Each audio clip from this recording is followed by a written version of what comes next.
Hi guys, Everyday Knife Guy here, and I got a bit of a different paracord tutorial for you today.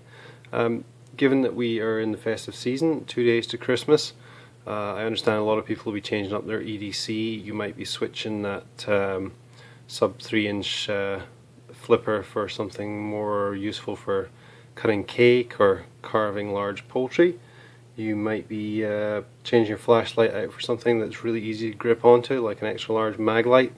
For the road home when you're stumbling along in the dark. Who knows, maybe it'd be useful to be able to carry some alcohol with you, but also have, say, I don't know, 8 foot of paracord just in case you need to strap a Christmas tree to the car roof, or I don't know, what else would you be doing in the holiday season with 8 foot of paracord? I don't know. It's always useful to have a bit of cordage with you, right? So here you go. Here's an all-in-one solution. This is my Christmas tip for you this year. Yeah, so here you can see we have a small flask. I'm not going to tell you what's in it, that's for me to know. But we also have a bit of a wrap, and within seconds we have a small flask and 8 foot paracord ready to go. So I'm going to pause this, straighten out this cord a little bit, and show you how to do that. Okay, back again. And the first thing I'm going to do is tell you that I just made a complete mistake. That was not 8 foot cord, that is more like 11 or 12. So make sure you have something like that. This is quite a small flask. Does it have a volume on here? Yeah, this is a 3-ounce flask. So make sure you got plenty of cord, probably looking at 10, 11, 12 feet, something like that. Now I'm just going to show you this so you can pause the screen and take a good look at this, or screenshot or whatever. This is important. And then I'm going to go back and show you how I create this. It's a little fiddly, so I thought I'd just show you it first so you can get a good look at it. We have basically a knot here in one end of the cord. We have a loop in that cord, another loop, and then a wrap beginning. Okay, so let's take that apart and show you how we do that. So yeah, you're just going to make a simple overhand knot in one end of your length of cord. Take your flask. Now this is a bit of a tricky one to wrap because, as you can see, it has a curve or bevel in it. A flat surface is obviously a lot easier, so something like a tin or a flask that has flat sides would be easier. So to start, just place your cord like that.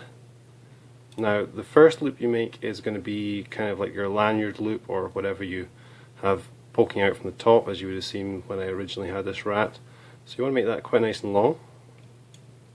And I'm going to come down and loop that around your little bit of excess past the knot, like so. So you have your first loop, comes back, and then over that. Okay. And then you're going to make a shorter loop. So you can see there we now have basically like 5 strands there. So your first piece, your first loop, and then a second loop, and now we're back to the bottom. So you have your 2 loops side by side, and then the long length of cord here, and this is where you're going to start to wrap from, of course. So you're just going to go round like that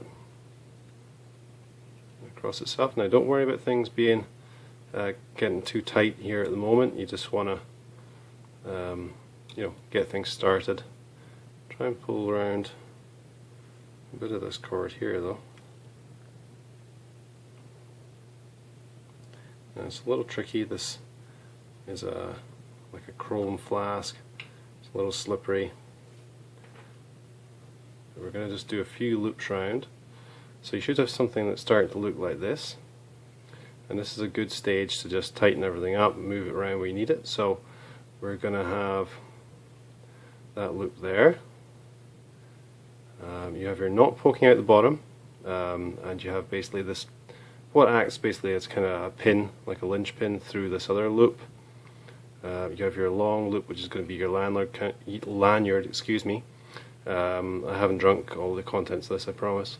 There's a lanyard loop poking out the top of your wrap once you're finished.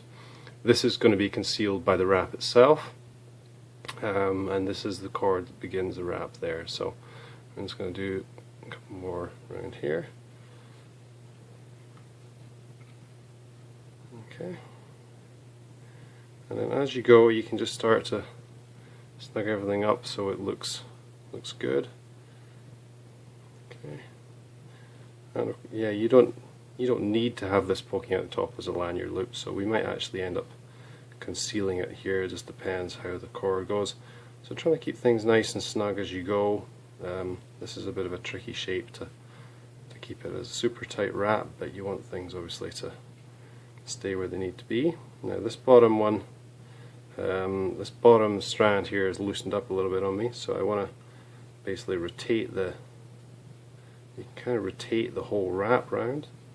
That basically just acts as a screw and tightens it up. So I'm just going to turn that around like that. Okay, so you're basically just cinching down and keeping this knot in place at the bottom. That's the important part. Keep on wrapping.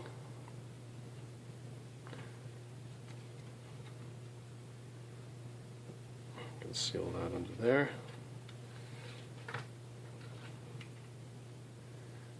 Yeah, so make sure you leave yourself,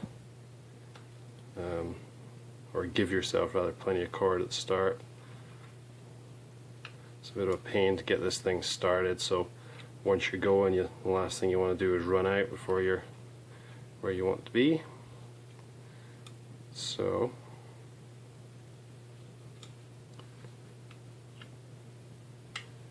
now we have we basically finished our wrap. We have a little loop poking out here, which is a good attachment point. You can put a carabiner through there or whatever to hook your flask onto something. We have our tail here. We still have our knot visible at the bottom, although it's pulled up slightly. Let me just bunch this wrap up a little bit.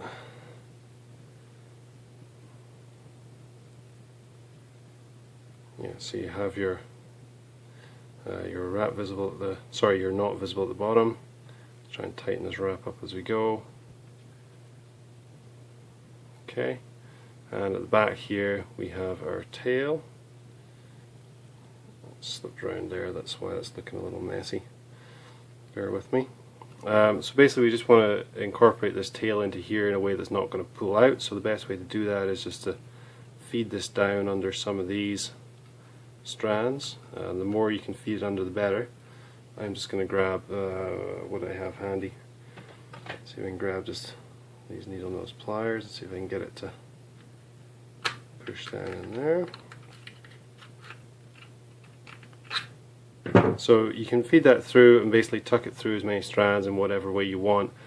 That's the simplest form, is just to push it down behind, hold it pretty snug.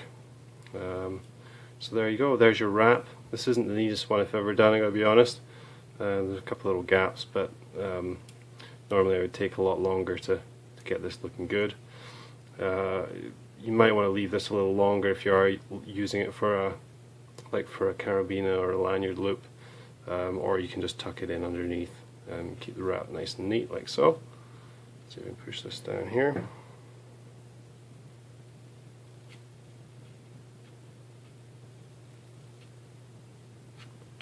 Feed it under a few strands.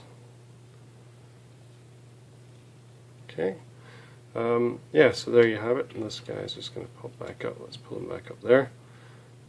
And yeah, you still get your knot visible at the bottom. So to release your paracord and undo your wrap, all you're going to do is basically pull this little pin piece. Give you a better look at this knot. So you have your knot just maybe, oh, I don't know, that's only a little over ½ an inch from the end, so this basically forms your pin that goes through the loop. So to deploy your cord, you're just going to grab this and pull. And there you go. Pretty quick deployment, and you have, as I say, about 11 feet of cord there, and 3 ounces of booze. What more do you need for a Christmas party? Hope that helps, guys, and any questions, as always, leave them in the comments. I'll try and help you out. If you like this, please like, share and subscribe. Thank you for watching, and have a great Christmas.